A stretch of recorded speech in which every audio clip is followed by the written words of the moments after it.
స్వామివారి ఒక్క వెంట్రుకని లోకంలో ఉన్న నీళ్ళన్నీ కూడా తడపలేకపోయాయంట. సముద్రాలన్నీ కూడా కేవలం స్వామివారి ఒక్క వెంట్రుక తడపలేకపోయారంట.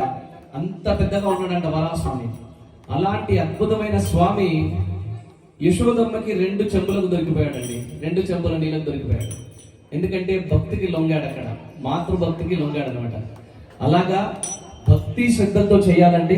ఏది చేసినా కానీ మనం చదివేది మామూలు జస్ట్ ఏదో చిన్న మంత్రం కాదండి. హనుమాన్ చాలీసా అంటే రామాయణంతో సమానం. మనం చదివేది రామాయణం. రామాయణం మనకి ఏం నేర్పిస్తుందంటే కుటుంబాలు ఎలా ఉండాలని నేర్పిస్తుంది. హనుమాన్ చాలీసా ఎక్కడైతే జరుగుతుందో, ఎవరైతే పాడుతారో, పూజ చేయించుకున్న వాళ్ళకి, వచ్చి పాడిన వాళ్ళకి అందరి కుటుంబాలు కూడా చాలా ఎలాంటి గొడవలు అలాంటివి లేకుండా చాలా ఆనందంగా గడుపుతారండి.